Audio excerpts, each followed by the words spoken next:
Muy bien, por fin hoy cerramos con nuestra serie Descubre la Biblia en 8 sesiones. Hoy por fin terminamos la profecía final, la profecía del Apocalipsis. Ya vimos la introducción a la Biblia, el valor, la veracidad, la historia, las secciones de la Biblia. Ya vimos el Tanaj, conocido también como el Antiguo Testamento, que se divide en 3 secciones: la sección de la Torá o el Pentateuco, la ley de Moisés, los 5 libros de Moisés; la sección de los Neviim, de los profetas, y la sección de los Ketuvim o de los escritos.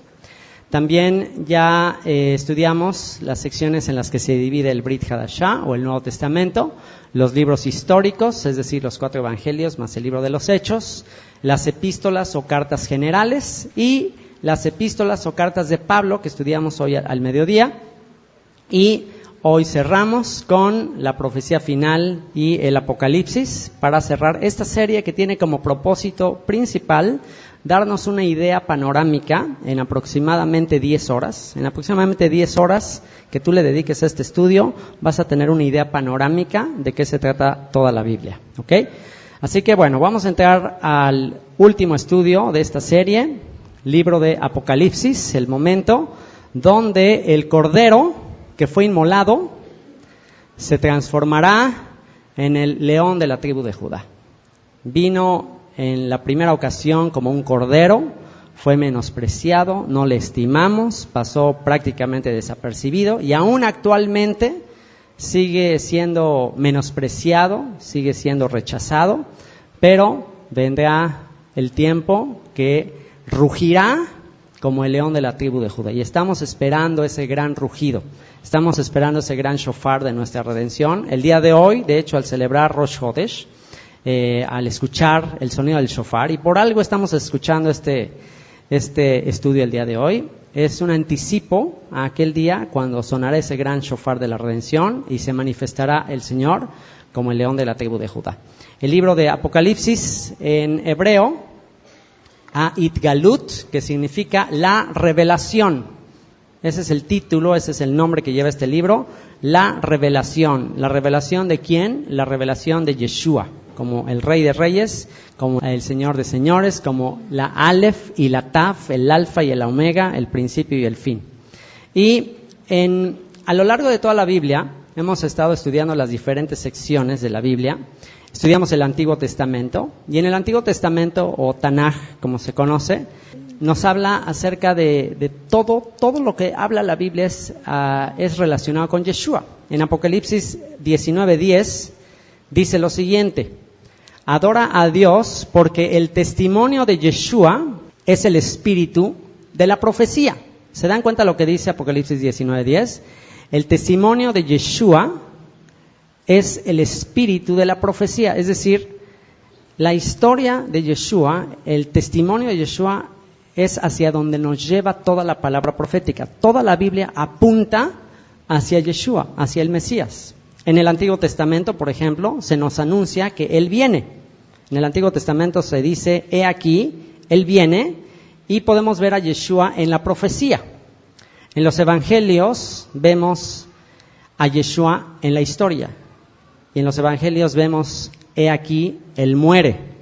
En el libro de los Hechos vemos cómo Él se manifiesta en la comunidad de creyentes. Podríamos decir que en el libro de los Hechos, Él vive.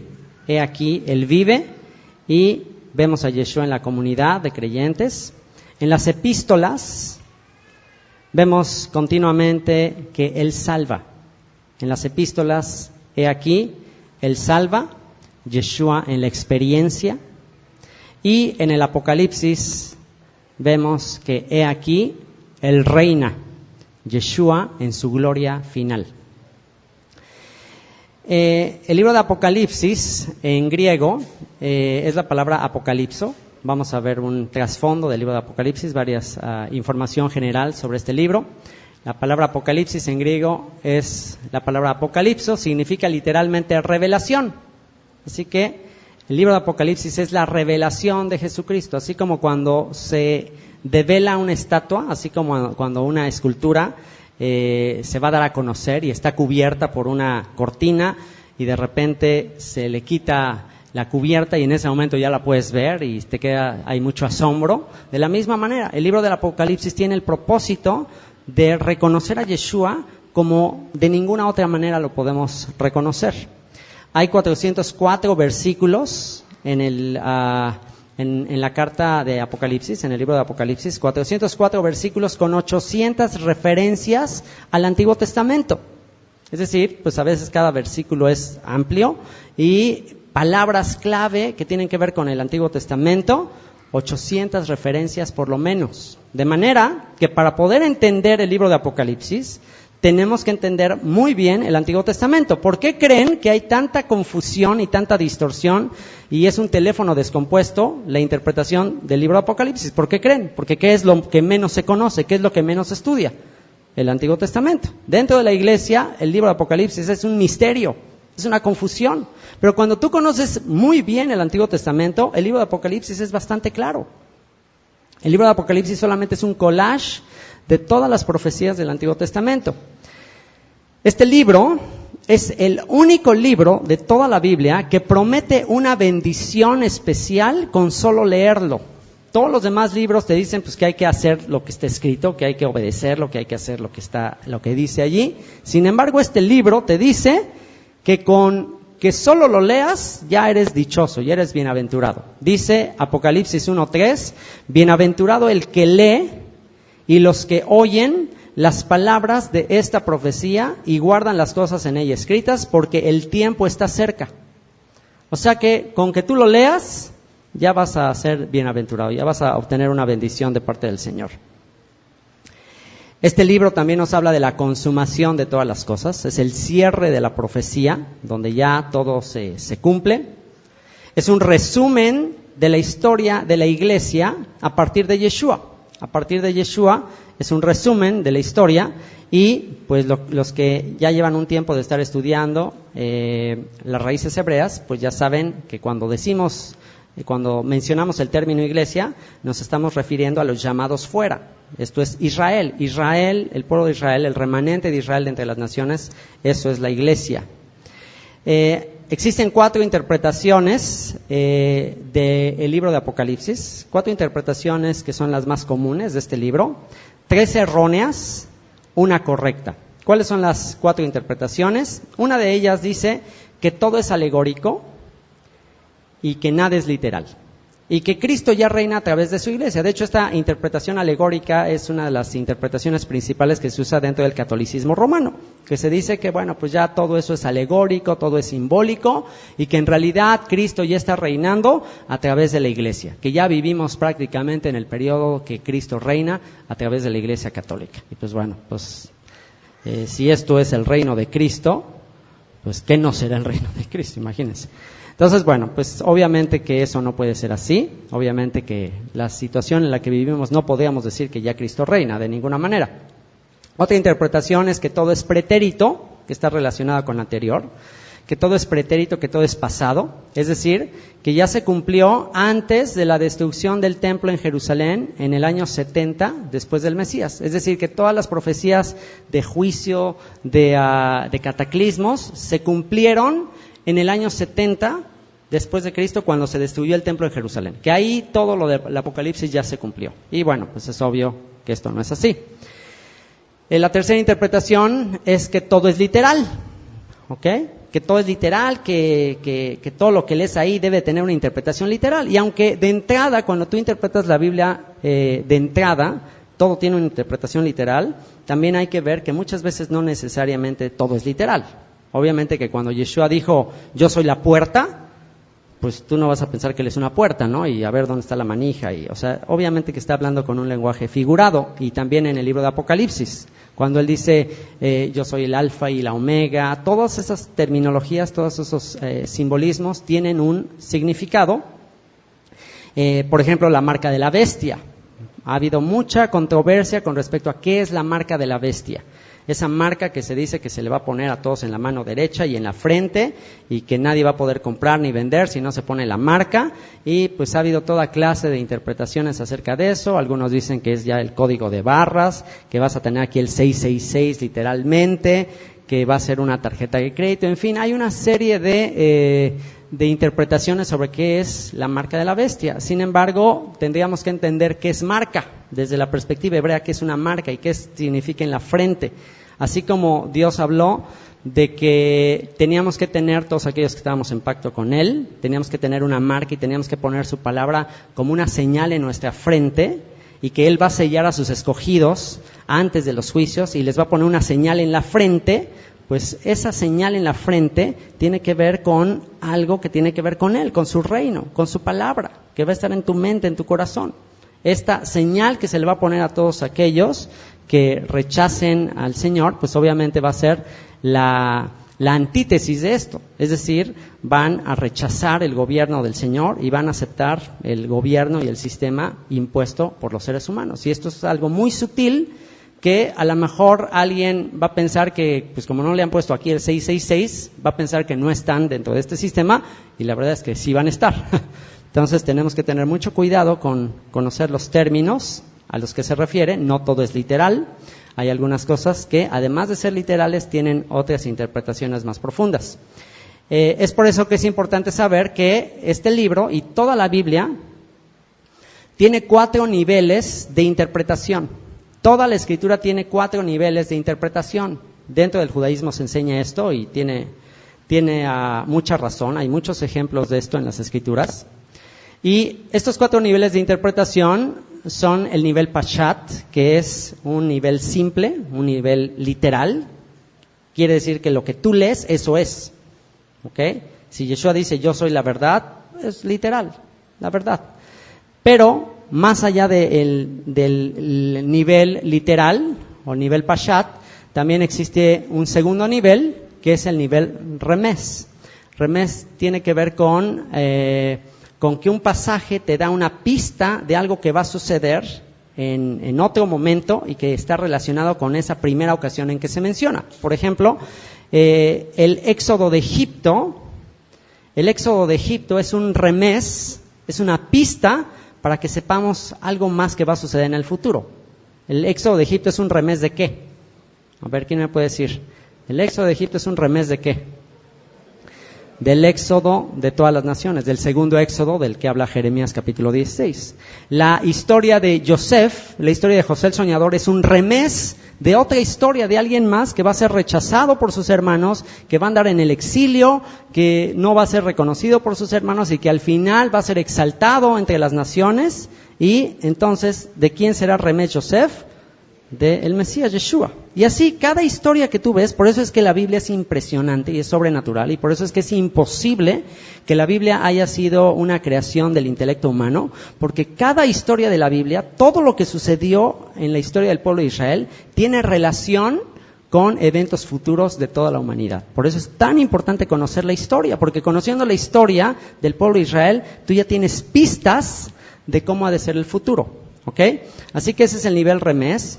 El nivel Drash tiene que ver con con un sistema alegórico de interpretación. Es decir, que hay ciertos pasajes en las Escrituras que son alegorías de verdades más profundas en las Escrituras. Por ejemplo, las parábolas que Yeshua usaba para enseñar, la parábola del trigo y la cizaña, la parábola de la semilla de mostaza, la parábola del sembrador. Todas estas parábolas, la parábola del hijo pródigo, es una alegoría de algo más profundo, de algo más fuerte.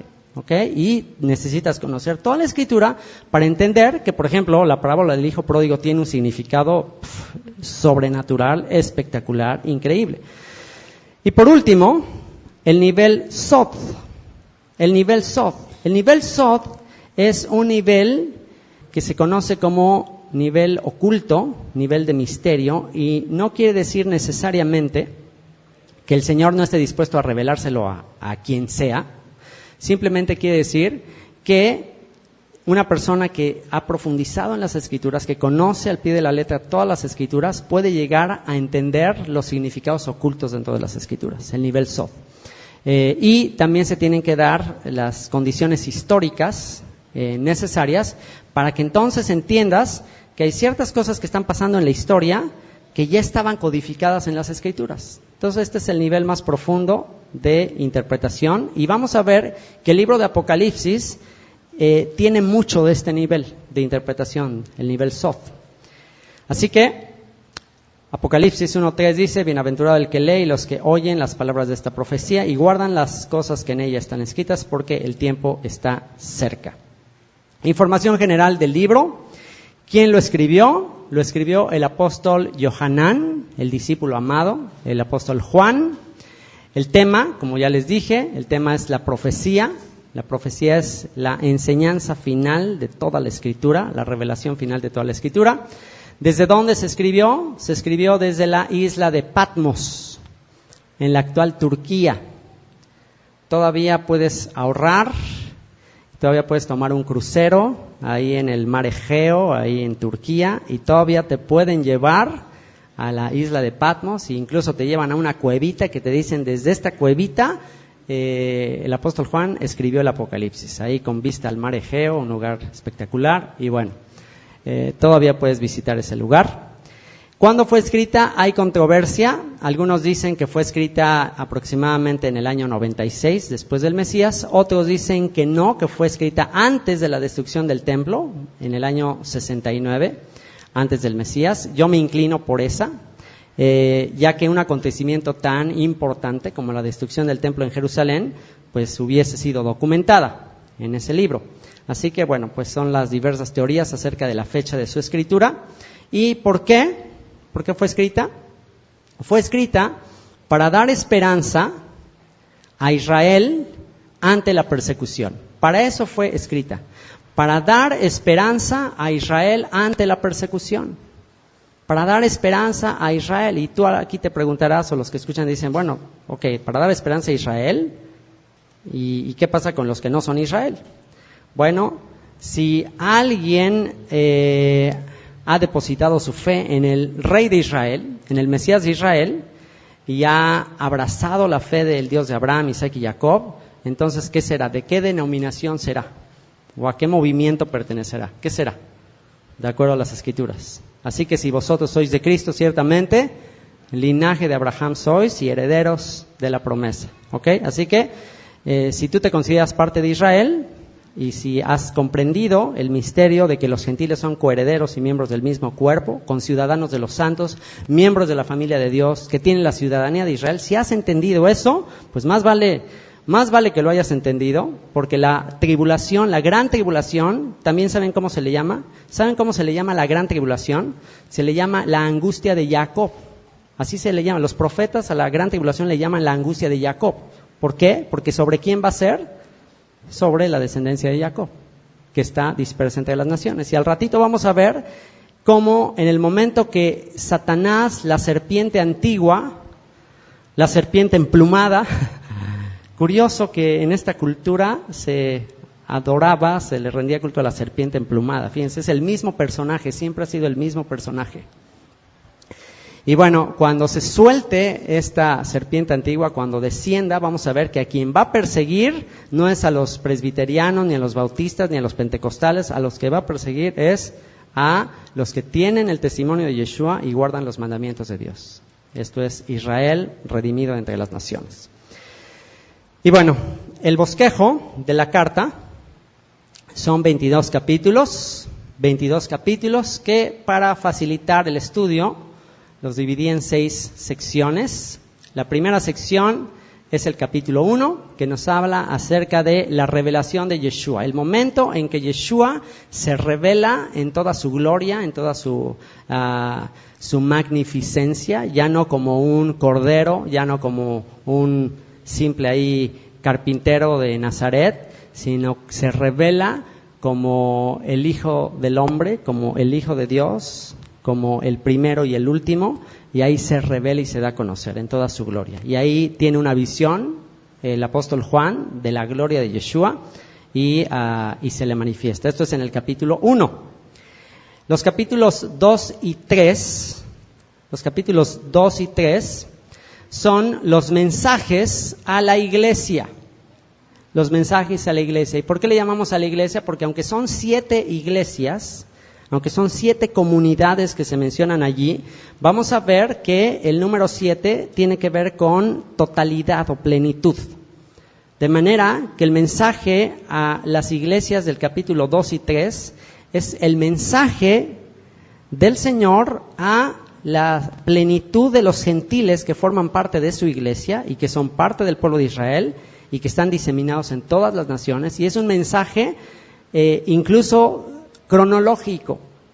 Vamos a ver que a nivel Sod, en estos capítulos, se da una referencia a la historia del pueblo de Israel que aceptó el testimonio de Yeshua y que llega hasta el final de los tiempos. Esta es la segunda sección. La tercera sección, capítulos 4 al 7, el establecimiento del nuevo pacto, el momento en que ya se consolida el nuevo pacto. Capítulos 8 y 9, la caída de Jericó, el despojo de los usurpadores. Actualmente este mundo está siendo usurpado. Actualmente este mundo está siendo controlado no por los hijos de Dios, sino por los hijos de otro, por los hijos de la serpiente antigua. Este mundo está bajo el dominio ¿de quién? Del príncipe de la potestad del aire, el que ahora opera en los hijos de desobediencia. Este mundo está controlado por las tinieblas. Por eso dice la Escritura: hijitos míos, no améis al mundo, ni las cosas que están en el mundo, porque las cosas que están en el mundo, los deseos de los ojos, los deseos de la carne y la vanagloria de la vida, no proceden del Padre, sino del mundo. Y el mundo perece, el mundo y sus deseos perecen, pero el que hace la voluntad del Padre permanece para siempre. Así que este mundo está bajo el maligno. Y en los capítulos 8 y 9 vemos cómo este sistema es colapsado y los usurpadores finalmente son juzgados. Los usurpadores que en su mente están pensando que van a terminar ganando la batalla. Eso es lo que ellos piensan. Y ellos están promoviendo al mundo y están llevando al mundo a un momento de colapso para a partir de ese momento controlar al mundo en un nuevo orden mundial. Eso es lo que ellos están tratando de hacer. Sin embargo, no contaban con la astucia del Señor, no contaban con su astucia, que aquí en el capítulo 8 y 9 se decreta que no tienen parte, que van a ser derrotados, que sus días están contados. Y tú y yo tendremos que tomar una decisión de qué lado estamos. Si estamos del lado de melón o de sandía, ¿de qué lado estás tú? ¿De qué lado estás? Tarde o temprano tú tendrás que tomar una decisión. Dice la Escritura que Él va a juntar a las naciones en el valle de la decisión. Y ahí vamos a decidir. Y bueno, de eso nos hablan esos capítulos. Quinta sección, capítulos 10 al 20, la restauración final de Israel. Todo el tema de la Biblia es el pueblo de Israel. Y el libro de Apocalipsis es la redención final, el final del exilio, el final de la dispersión de las tribus de Israel y el momento cuando son recogidas de entre las naciones para iniciar un reino de paz, un milenio de paz, capítulos 10 y 20. Y por último, capítulos 21 y 22, la eternidad. Después de ese séptimo milenio, ese milenio en donde va a reinar la paz, la justicia, ¿qué va a pasar después de eso? La eternidad, la nueva Jerusalén que desciende de los cielos, y ahí concluye todo. Así que este es el panorama de Apocalipsis. Vamos a entrar parte por parte, con un poquito más de detalle a cada sección. Vamos al capítulo 1, la revelación de Yeshua. Dice Apocalipsis 1:7: He aquí que viene con las nubes, y todo ojo le verá, y los que le traspasaron, y todos los linajes de la tierra harán lamentación por él. Sí, amén. Vean lo que dice este versículo: He aquí viene con las nubes, y todo ojo le verá, y los que le traspasaron, y todos los linajes de la tierra harán lamentación por él. Sí, amén. ¿Por qué harán lamentación por él? ¿Por qué todos los linajes de la tierra harán lamentación por él? Por el momento, en estos tiempos que vivimos, se requiere una revelación especial de parte del Padre para reconocer a Yeshua como el Mesías. Él le dijo a Pedro que le había reconocido, que Pedro había reconocido que él era el Mesías. ¿Por qué? ¿Se acuerdan por qué le dijo a Pedro que lo había reconocido?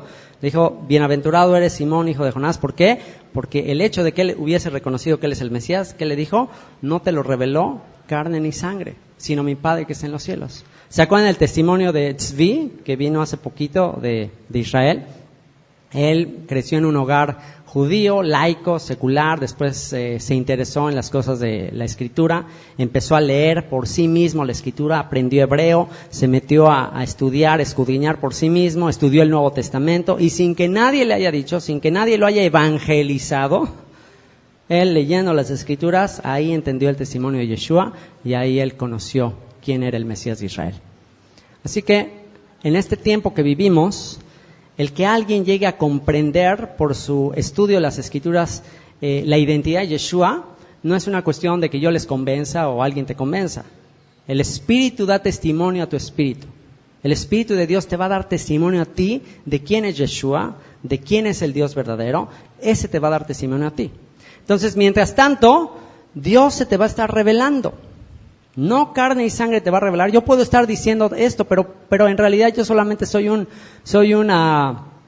simple vocero de lo que está escrito. Pero a fin de cuentas, quien va a impactar tu corazón es Él mismo, es su Espíritu y es su palabra. Así que, mientras tanto, pues tú vas a estar escuchando y el Señor te va a estar tratando de convencer por medio de tu palabra.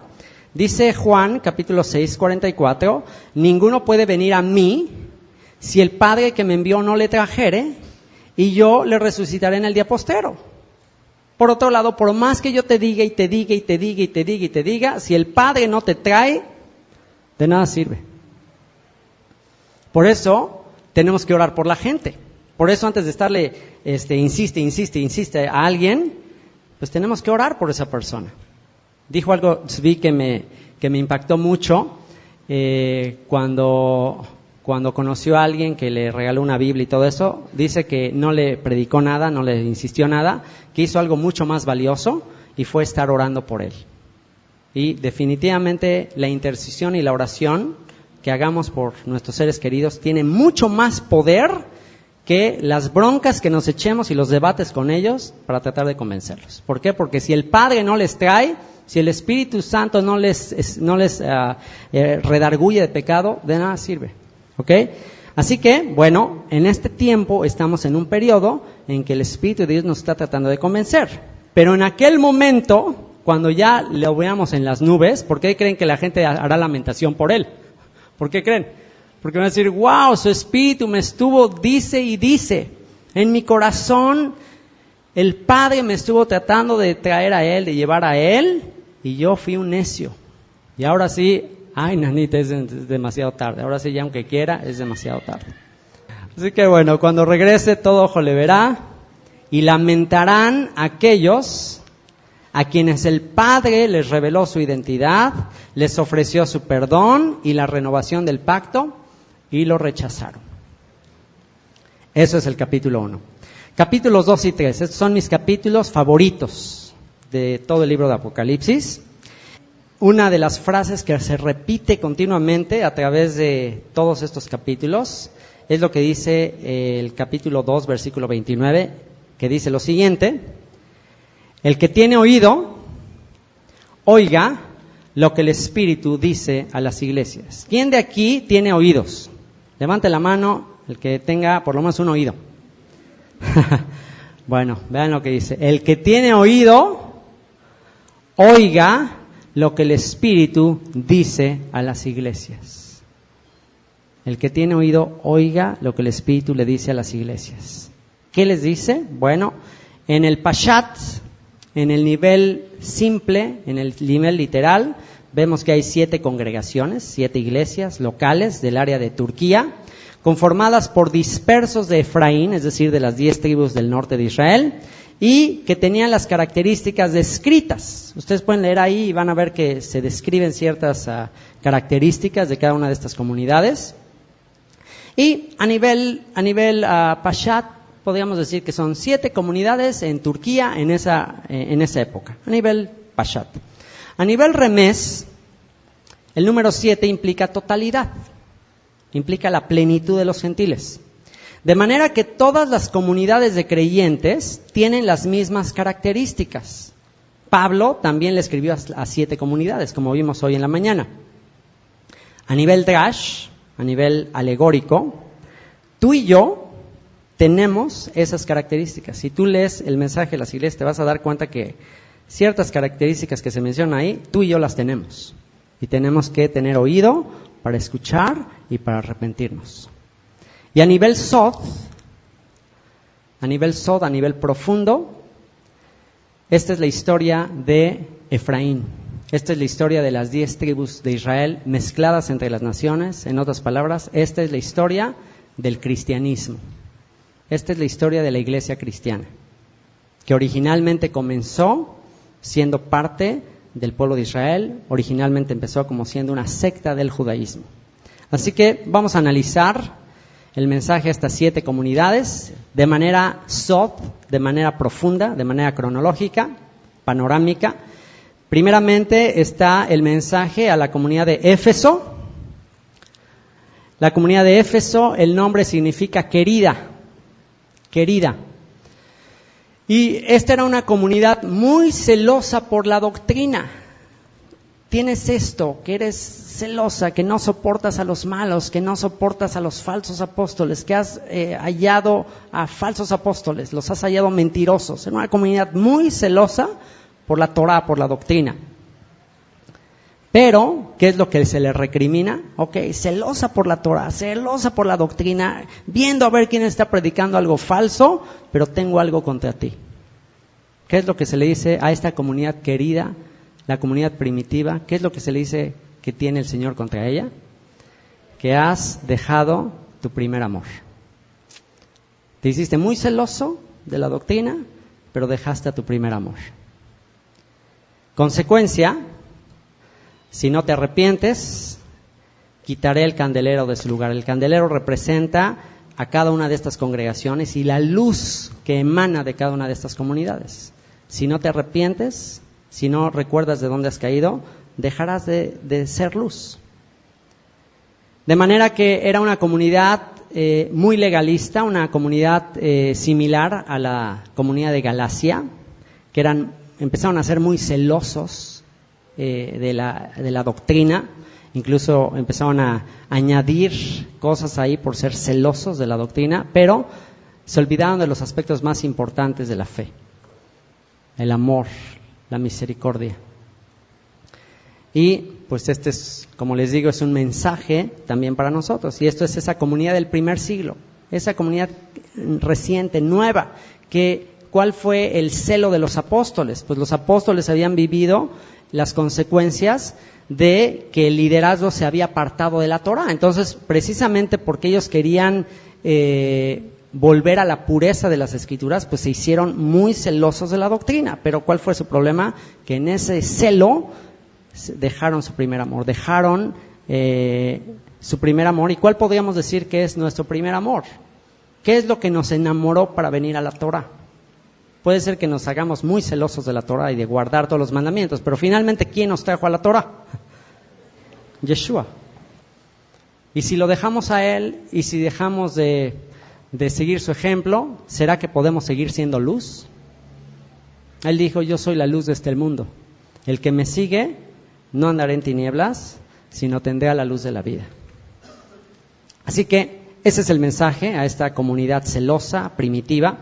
Después de esta comunidad, cronológicamente hablando, vino la comunidad del 2 al 3 siglo, que es la comunidad conocida como Esmirna, que significa mirra.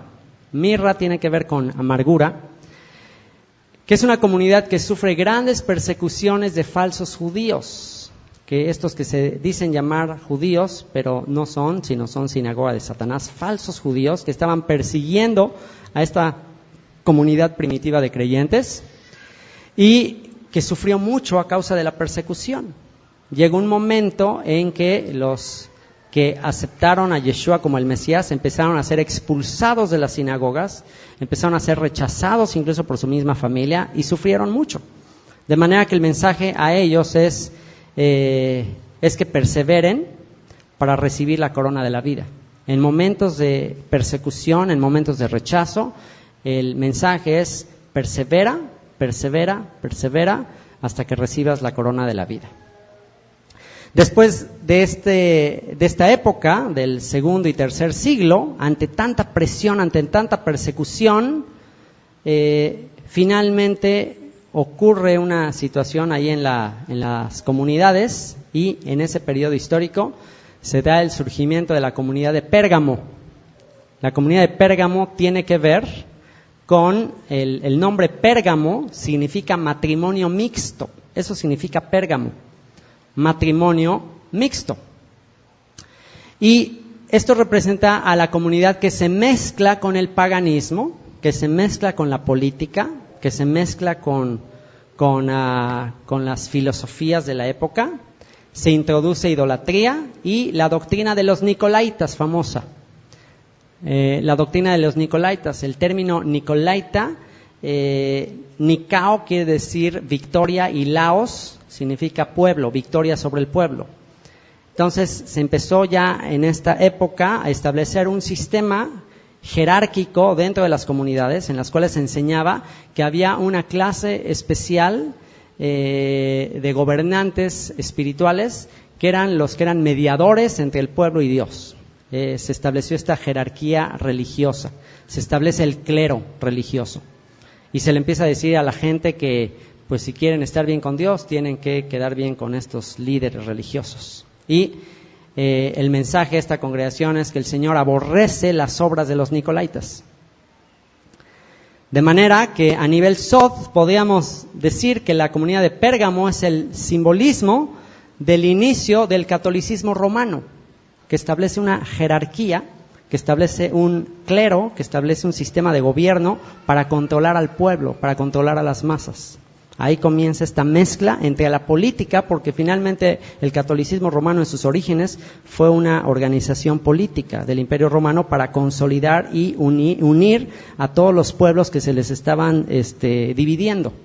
Así que este es un mensaje a esta comunidad que empieza a mezclarse con el mundo, que empieza a utilizar los recursos del mundo para propagar su fe. Y todo esto está bajo control. No crean que a Dios se le escapó de las manos. O sea, todo esto Dios lo tiene fríamente calculado.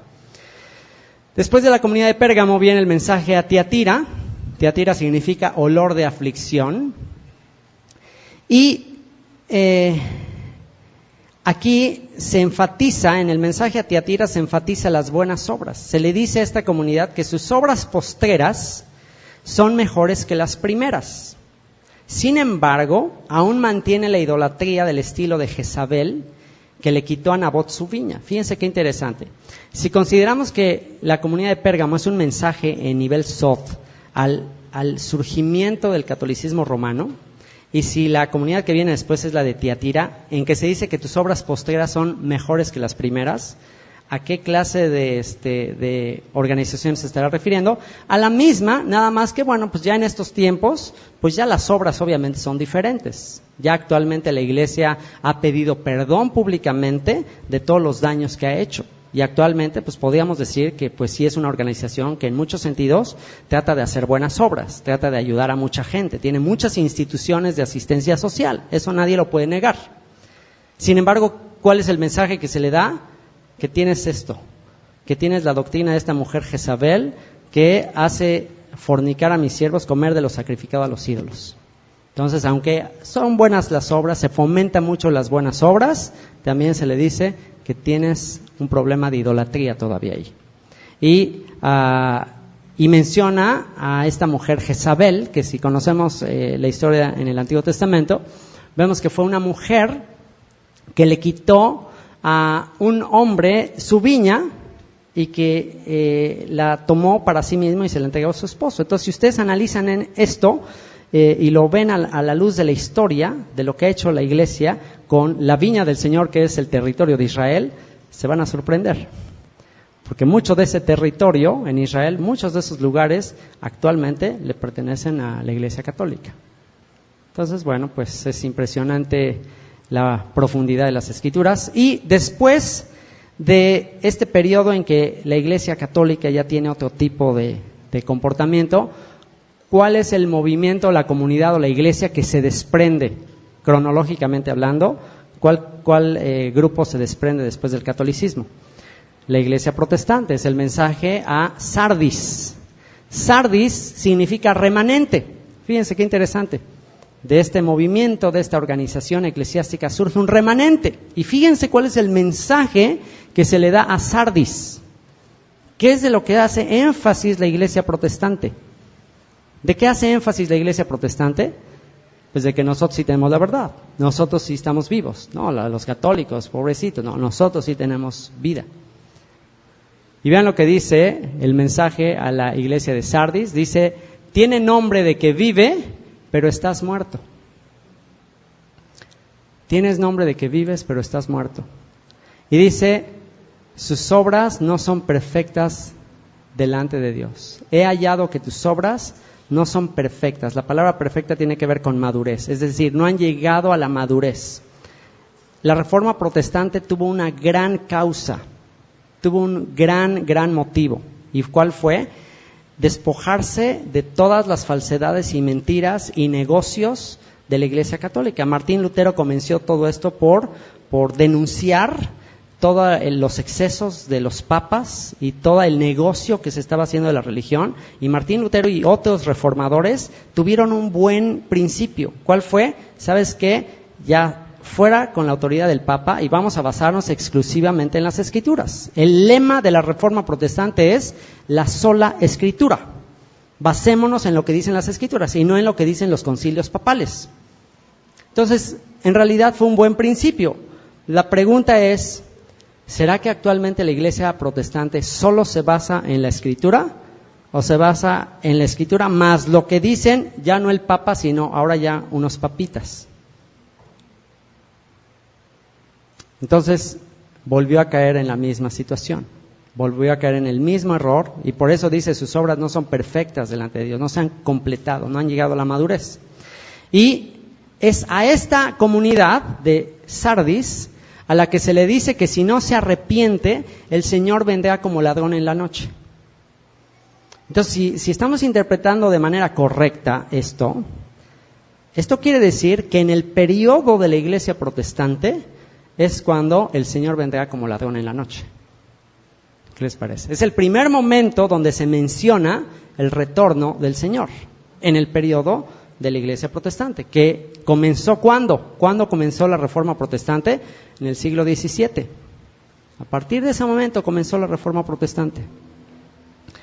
Y en ese mismo contexto de esta era, de esta época de la Iglesia Protestante, surge una comunidad a la que se le llama la comunidad de Filadelfia. Filadelfia significa amor fraternal. Y esta comunidad representa a los creyentes verdaderos que surgirán en los últimos tiempos del protestantismo y del catolicismo, que tendrán poca fuerza, porque ahí se le dice, aunque tienes poca fuerza, tienes esto, que no has negado mi nombre y has guardado mi palabra. Así que Filadelfia representa ese remanente que surge de estos sistemas religiosos y que les dice, aunque tienes poca fuerza, es decir, no eres tan numeroso, no eres tan fuerte, es un pequeño remanente, pero tienes esto, que no has negado mi nombre y has guardado mi palabra. Tienes ambos testimonios, el nombre de Yeshua y su palabra, sus mandamientos, su Torah, su ley. Y por último, la comunidad de la Odisea. En este mismo contexto va a haber dos comunidades coexistiendo. Va a haber dos comunidades coexistiendo. La comunidad de Filadelfia, un remanente fiel de entre las naciones, y la comunidad de la Odisea. ¿Cuál es la característica de la Odisea? La Odisea significa gobierno de gente. Eso significa la Odisea.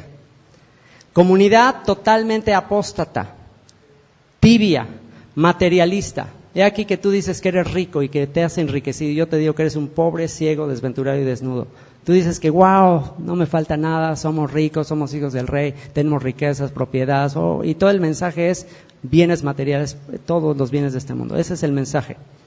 Gobernada por personas. Ahora sí que es la manera en que se gobierna esta iglesia es por lo que dicen las multitudes, por lo que le atrae las multitudes. Le voy a decir a la gente lo que quieren oír para tener mucha gente. Esa es la Odisea. Y a esta comunidad le dice, yo te digo que seas frío o caliente, porque si eres tibio te vomitaré de mi boca. Más te vale que seas frío o caliente. Defínete. Estás entre ambos mundos. Defínete. O eres frío, o de plano, te vas al supermundial, o de verdad vienes a mí, te aferras a mí, ardes por mí. Porque a los tibios, a los que están tratando de estar en ambos lugares, los vomitaré de mi boca. Y es en este periodo que Yeshua toca la puerta marcando su regreso. En este momento es cuando Yeshua dice, he aquí estoy a la puerta y llamo. Si alguno oye mi voz y abre la puerta, entraré a él y cenaré con él y él conmigo. Es en este periodo de apostasía total donde él está hablando al oído de todos los que están escuchando. Así que, pues esto es la historia cronológica de todo lo que sucedió desde la época de los apóstoles hasta nuestros días. Los capítulos 4 al 7 nos hablan acerca del establecimiento del nuevo pacto. Apocalipsis 4:1 dice lo siguiente: después de esto miré y he aquí una puerta abierta en el cielo, y la primera voz que oí como de trompeta hablando conmigo dijo, sube acá y yo te mostraré las cosas que sucederán después de estas. Este versículo es clave para entender toda la profecía. ¿Por qué dice te mostraré las cosas que vendrán después de estas? Después de todo lo que sucede en los capítulos 2 y 3, que es la historia de la iglesia, la historia de Israel disperso entre las naciones. A partir del capítulo 4 viene qué va a suceder después de que el Señor concluya su plan para la plenitud de los gentiles. En el capítulo 5, versículo 1 dice, y vi en la mano derecha del que estaba sentado en el trono un libro escrito por dentro y por fuera, sellado con 7 sellos. Versículo 2 dice, y vi a un ángel fuerte que pregonaba a gran voz, ¿quién es digno de abrir el libro y de desatar sus sellos? Y si leemos Isaías 29, versículos 9 al 13, se nos dice que Isaías vio un rollo que era la Torá, que estaba sellada, que tenía 7 sellos, porque llegaría un momento en que la Torá no iba a ser entendida. Y aquí en Apocalipsis 5 dice que se ve ese rollo que está volando y que está sellado, pero en ese momento se van a abrir los sellos. Nadie es capaz de abrir los sellos. Y dice que el apóstol Juan se pone a llorar porque dice que nadie era digno de abrirlo. Pero en ese momento dijo, no llores porque he aquí el león de la tribu de Judá. Él ha vencido, él es capaz de desatar sus sellos. Solo él puede interpretar lo que está sellado. Solo él es justo, solo él tiene la pureza de motivos para interpretar lo que está escrito. ¿A qué rollo se refiere? Al rollo de la Torah. ¿Por qué está sellado? ¿Por qué nadie lo puede entender? Por tantas tradiciones y dogmas de hombres. Pero aquí en el capítulo 5 se va a dar a conocer la Torah revelada por el Mesías.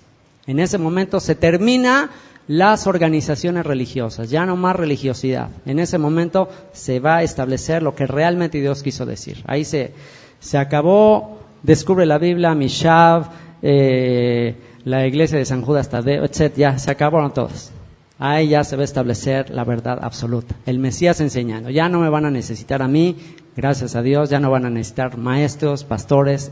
Ya nadie le dirá a su prójimo, conoce a Dios, porque todos me conocerán, desde el mayor hasta el menor. Ya, no va a haber más profecía. Así que será el fin de la religión e interpretaciones hechas por los hombres. Y para que eso suceda, tienen que venir una serie de juicios representados por jinetes en caballos de diversos colores que aparecen allí.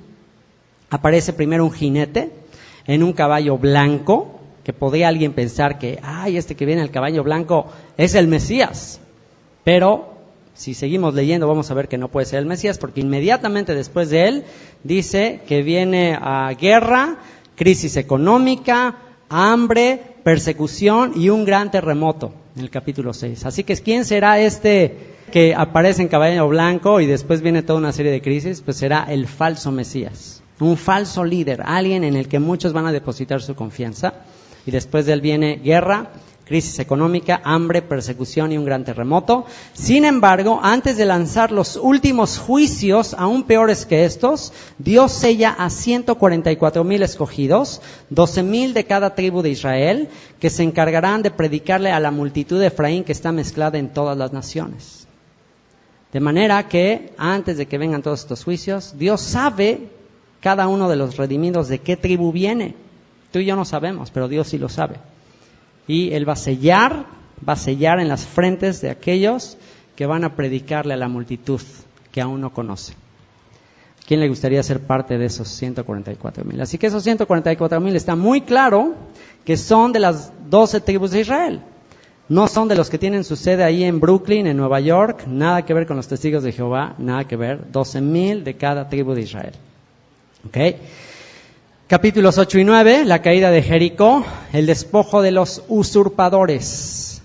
Capítulo 8, verso 1, dice: cuando abrió el séptimo sello, se hizo silencio en el cielo como por media hora. Y vi a los 7 ángeles que estaban en pie ante Dios y se les dieron 7 trompetas. Si leemos el capítulo 6 de Josué, vamos a ver que algo muy similar sucedió. De repente hubo un silencio y de repente tocaron el shofar y fueron derribados los muros de Jericó. Este episodio es muy similar a lo que pasará en el capítulo 8 del libro de Apocalipsis. En el capítulo 9, verso 1, dice lo siguiente: el quinto ángel tocó la trompeta y vi una estrella que cayó del cielo a la tierra y se le dio la llave del pozo del abismo. Y abrió el pozo del abismo y subió humo del pozo como humo de un gran horno y se oscureció el sol y el aire por el humo del pozo y del humo salieron langostas sobre la tierra y se les dio poder como tienen poder los escorpiones de la tierra. Y se les mandó que no dañasen a la hierba de la tierra, ni a cosa verde alguna, ni a ningún árbol, sino solamente a los hombres que no tuviesen el sello de Dios en sus frentes. Imagínate unas langostas así terribles. ¿Han visto esas langostas voladoras? Así como chapulines grandes, voladoras, pero dice que tienen poder como de escorpiones, de picar así con una mordedura como la de los escorpiones, como el aguijón. Y se les manda que dañen a los que no tienen el sello de Dios en sus frentes. ¿Cuál será el sello de Dios en la frente? ¿Qué es lo que en Deuteronomio se dice que tengamos en nuestra frente? ¿Qué es? La Torá.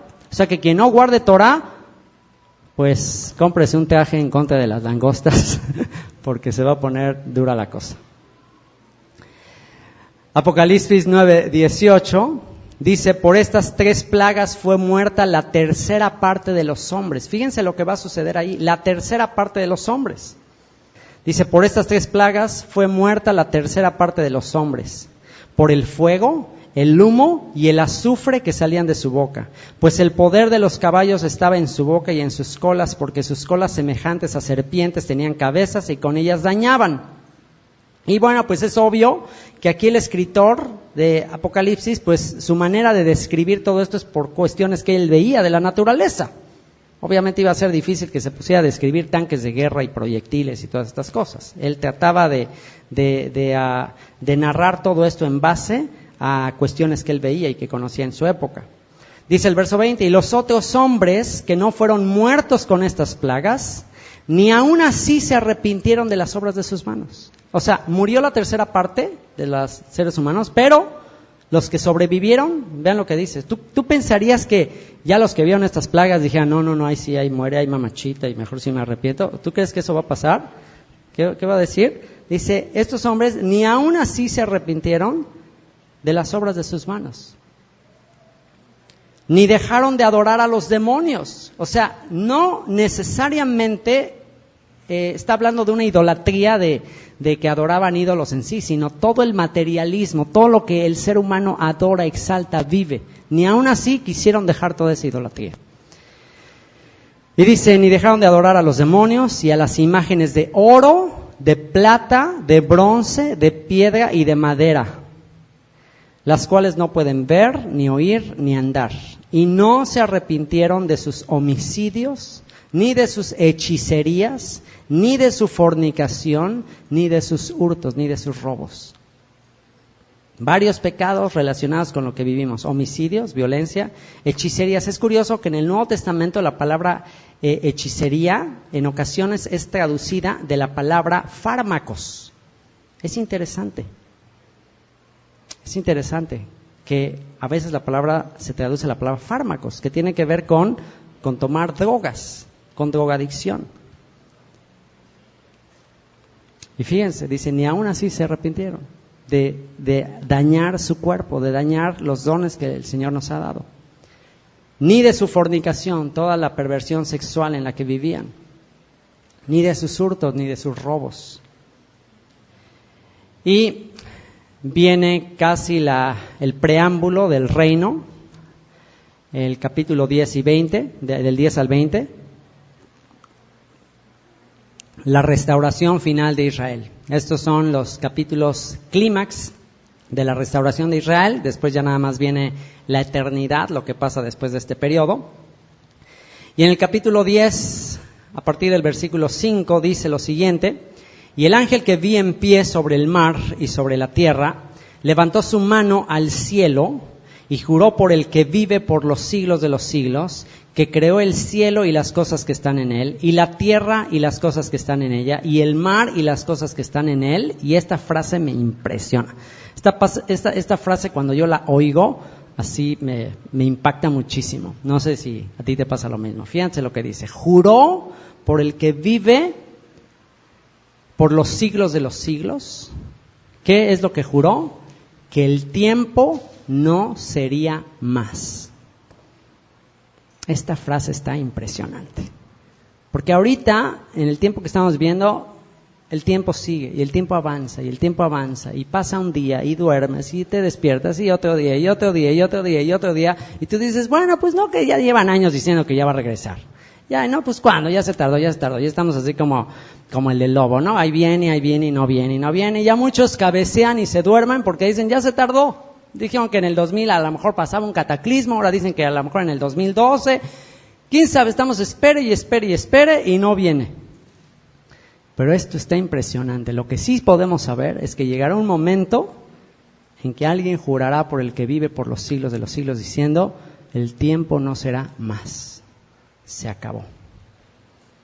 Terminó el tiempo que el Señor les dio para arrepentirse. Y vean lo que dice a continuación. Sino que en los días de la voz del séptimo ángel, esta frase es poderosa. En los días de la voz del séptimo ángel, por eso les digo que el que lee esto es bendecido. A mí me bendice. Yo he leído muchísimas veces esto y lo vuelvo a leer y me impresiona. En los días de la voz del séptimo ángel, cuando él comience a tocar la trompeta, el shofar, el misterio de Dios se consumará, como él lo anunció a sus siervos, los profetas. ¿Cuál será el misterio que ha de ser revelado? ¿Cuál será este misterio que ha de ser consumado?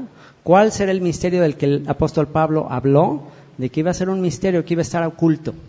Misterio que los profetas anunciaron y que está oculto y que ha de ser revelado en los últimos tiempos. ¿Cuál será ese misterio? Que los gentiles son coherederos y miembros del mismo pueblo de Israel. Será el momento en que Israel sea llamado a rendir cuentas al Señor. En los días de la voz del séptimo ángel, cuando él comience a tocar la trompeta, el misterio de Dios se consumará, como él lo anunció a sus siervos los profetas. Y justamente cuando dice esto, viene el capítulo 11, donde aparecen dos testigos. Aparecen dos testigos y empiezan a hablar, a predicar. Estos dos testigos, de uno ya sabemos quién es el profeta Elías. Él hará volver el corazón de los padres a los hijos y de los hijos a los padres. ¿Cuál será el mensaje de Elías? ¿Y a quién es enviado Elías? Cuando apareció Elías, ¿a quién fue enviado?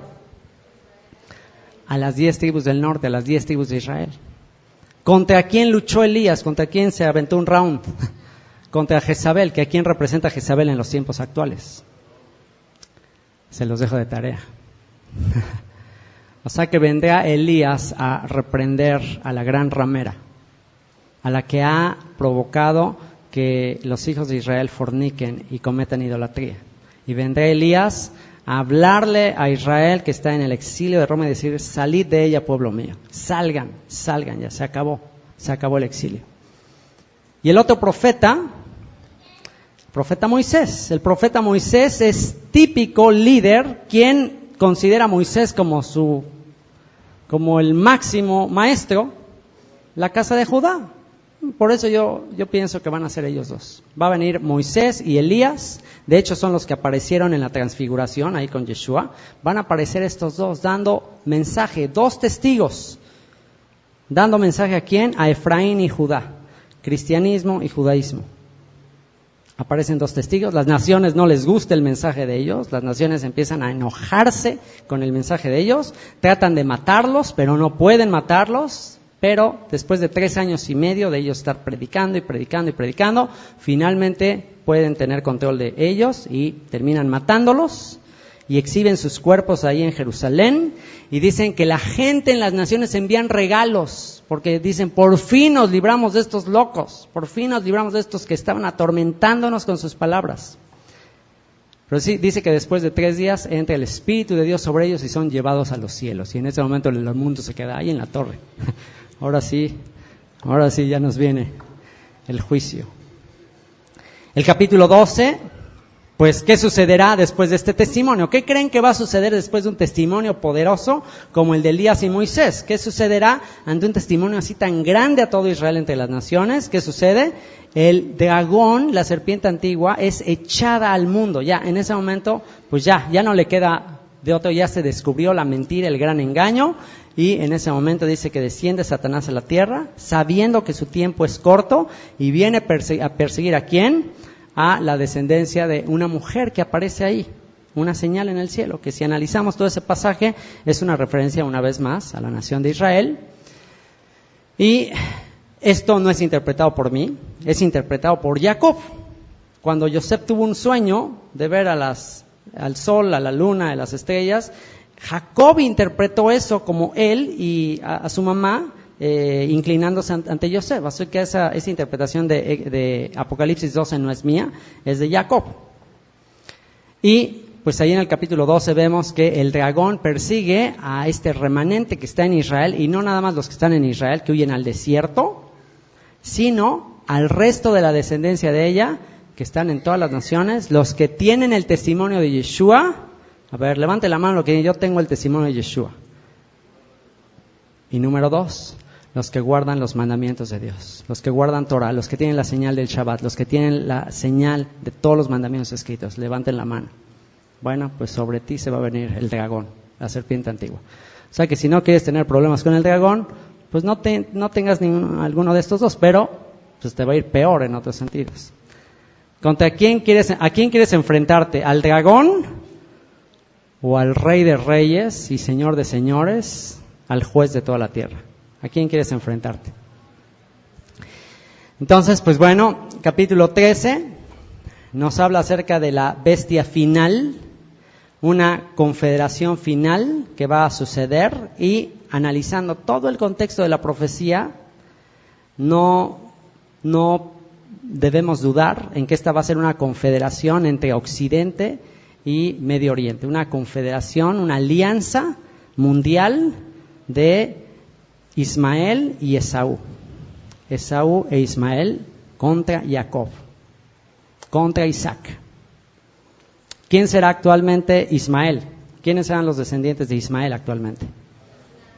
Las naciones árabes, las naciones islámicas. No todos los árabes, pues que hay árabes cristianos, pero las naciones islámicas. Ese es Ismael. ¿Y quién será Esaf? ¿Quién será Esaú? ¿Dónde está Esaú? ¿Dónde está la descendencia de Esaú que se mezcló también? En Occidente, en Roma. O sea que interesante que Esaú, ahí también hay mucho pueblo de Dios, pero que menospreciaron la primogenitura, que despreciaron la herencia por un plato de lentejas. Y ahí se van a confederar estos dos para ir en contra de Jacob. Y en este contexto de persecución, en este contexto de gran tribulación, en el capítulo 14, un ángel anuncia el evangelio verdadero, el evangelio eterno, y advierte contra la marca de la bestia, el último imperio, el que ha de querer controlar a todas las naciones. Y en el capítulo 15, una vez que este ángel anuncia, y ya nadie tiene pretexto, ya nadie puede decir es que a mí nadie me dijo, en el capítulo 15 se nos anuncia el segundo éxodo, con una gran multitud de todas tribus, naciones y lenguas. Los redimidos de entre todas las naciones cantan el cántico de Moisés y el cántico del Cordero. E inmediatamente después de ese segundo éxodo, entonces viene el día del Señor, capítulo 16. Juicio sobre las naciones que persiguieron a Israel. Capítulo 17 y 18, juicio de Babilonia, juicio de estos sistemas, tanto Babilonia religiosa como Babilonia comercial. Si ustedes analizan el capítulo 17 de Apocalipsis, nos habla de un sistema religioso, una bestia representada por una mujer que cabalga esta bestia, que sí dice que está embriagada de la sangre de los santos, que ha matado. ¿Y quién es el sistema religioso que más ha matado al pueblo de Israel, que más ha perseguido al pueblo de Israel? Pues ahora sí que no se necesita ser muy sabio para saber esto, se necesita solamente conocer un poco de historia. ¿Cuál es el sistema religioso que se ha embriagado con la sangre del pueblo de Israel? La Iglesia Católica Romana. Entonces, el juicio sobre este sistema viene en el capítulo 17 de Apocalipsis, y el juicio contra un sistema similar religioso, pero este es comercial.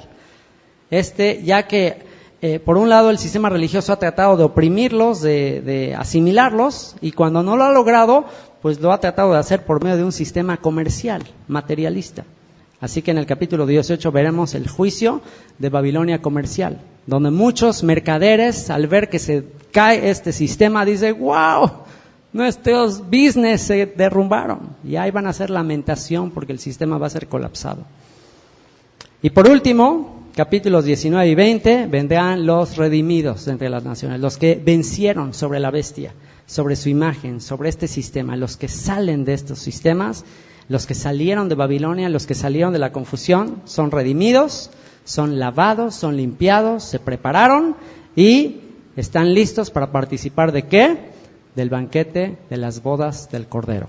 Capítulos 19 y 20, las bodas del Cordero y el milenio, 1000 años de paz en la tierra. Y por último, capítulos 21 y 22, la eternidad. Después de ese milenio, ¿qué va a pasar? Pues viene ya un futuro totalmente diferente, cielos nuevos, tierra nueva. Apocalipsis 21, 1 en adelante dice: vi un cielo nuevo y una tierra nueva, porque el primer cielo y la primera tierra pasaron y el mar ya no existía más. Qué lástima. Disfruta el mar todavía, pero si ya no va a existir el mar y en esa época va a ser mejor, imagínate si esto que estamos viendo no es nada comparado con eso, ¿cómo será? O sea, ¿no te ha pasado que estás ahí viendo el mar y dices: wow, o sea, si esto está tan increíble y es impresionante ver el mar, ¿cómo será después? ¿Cómo será después? Y yo, Juan, vi la santa ciudad, la nueva Jerusalén, descender del cielo de Dios, dispuesta como una esposa ataviada para su marido. Y oí una gran voz del cielo que decía: he aquí el tabernáculo de Dios con los hombres, y Él morará con ellos, y ellos serán su pueblo, y Dios mismo estará con ellos como su Dios. Enjugará Dios toda lágrima de los ojos de ellos, y ya no habrá muerte, ni habrá más llanto, ni clamor, ni dolor, porque las primeras cosas pasaron. El que venciere heredará todas las cosas. El que venciere ¿sobre qué? Sobre estos sistemas religiosos, materialistas. El que venciere sobre ellos heredará todas las cosas, y yo seré su Dios, y él será mi hijo. Pero los cobardes e incrédulos, los abominables y homicidas, los fornicarios, esta palabra fornicación viene de la palabra porneia, que tiene que ver con pornografía y todo tipo de perversión sexual. Y los hechiceros, otra vez, tienen relación con fármacos, drogadicción, todas las adicciones que hay. Los idólatras, los que adoran algo o alguien que no sea Dios. Y todos los mentirosos tendrán su parte en el lago que arde con fuego y azufre, que es la muerte segunda. Es decir, hay una primera muerte, la muerte del cuerpo, y hay una segunda muerte, la muerte del alma. Vino entonces a mí uno de los 7 ángeles que tenían las 7 copas llenas de las 7 plagas posteras, y habló conmigo diciendo: ven acá, yo te mostraré la desposada, la comprometida, la que se ha casado, la esposa del Cordero. Y me llevó en el espíritu a un monte grande y alto, y me mostró la gran ciudad santa de Jerusalén, que descendía del cielo de Dios, teniendo la gloria de Dios, y su fulgor era semejante al de una piedra preciosísima, como piedra de jaspe, diáfana como el cristal. Tenía un muro grande y alto con 12 puertas, y en las puertas 12 ángeles y nombres inscritos. Y está viendo esta ciudad que desciende. Imagínate esa escena, va a ser espectacular. Cuando del cielo desciende una ciudad así, tipo, haz de cuenta, una ciudad satélite. ¿Han visto todos esos planes que hay para construir ciudades satélites, así en otros lugares? Bueno, pues así dice que vas a descender una ciudad satélite como un diamante, así de cristal, en cubo. Va a ser una ciudad cúbica. Va a ser algo así inimaginable. Una ciudad cúbica con unas dimensiones que ahí, cuando estudiamos el libro de Apocalipsis, hice un cálculo de cuánta gente cabía ahí, y no te preocupes, hay espacio. Hay espacio. No va a estar así como en el metro, no, va a haber bastante espacio. Vas a tener un patio, así que no te preocupes de tu casa del Infonavit, no te preocupes, ahí sí vas a tener un buen espacio, si llegas, si llego. ¿Qué tenemos que hacer para llegar? ¿Qué tenemos que hacer para estar allí? Aquí dice: tenía un muro grande y alto, con 12 puertas, y en las puertas 12 ángeles, y nombres inscritos, que son los de las 12 tribus de los hijos de Israel. Así que si quieres entrar, tienes que entrar por una de esas 12 puertas, y para entrar por una de esas 12 puertas, tienes que ser parte de una de las 12 tribus de Israel. Aquí no hay una puerta que diga, bueno, esta es para los católicos, para los presbiterianos, para los bautistas, para los carismáticos. No. 12 tribus de Israel. Se acabaron las denominaciones. Solo Israel. La salvación viene de los judíos, lo dijo Yeshua. Verso 27, no entrará en ella ninguna cosa inmunda, o que hace abominación y mentira, sino solamente los que están inscritos en el libro de la vida del Cordero. ¿Cuál es el libro de la vida? El libro de la vida es la Torá. Estos mandamientos que están delante de ti, en ellos está tu vida. Si tu vida está inscrita en el libro de la vida, tendrás parte en esa ciudad. Si tu vida, si tus hechos, si tus actos no están inscritos ahí, no habrá manera de entrar. No habrá manera. Porque en él no entrará alguien que va en contra de la verdad. Y por último, Apocalipsis 22, 6 y 7 dice: y me dijo, estas palabras son fieles y verdaderas, y el Señor, el Dios de los espíritus de los profetas, ha enviado a su ángel para mostrar a sus siervos las cosas que deben suceder pronto. He aquí, vengo pronto. Bienaventurado el que guarda las palabras de la profecía de este libro. Dichoso, feliz el que guarda, el que protege, el que preserva las palabras de la profecía de este libro. Y dice el versículo 17, el capítulo 22, y el espíritu y la esposa dicen, ven. Y el que oye diga, ven. Y el que tiene sed, venga. Y el que quiera, tome del agua de la vida gratuitamente. ¿Cuál es el agua de la vida? ¿Cuál es el agua con la que el Señor nos lava? El agua de su palabra, el agua de sus mandamientos. Ese es el agua de la palabra. Venga y beba de ella gratuitamente. Texto a memorizar. Apocalipsis 22, 17. Y el espíritu y la esposa dicen, ven. Y el que oye diga, ven. Y el que tiene sed, venga, y el que quiera, tome del agua de la vida gratuitamente. Con esto concluimos la serie Descubre la Biblia en 8 sesiones.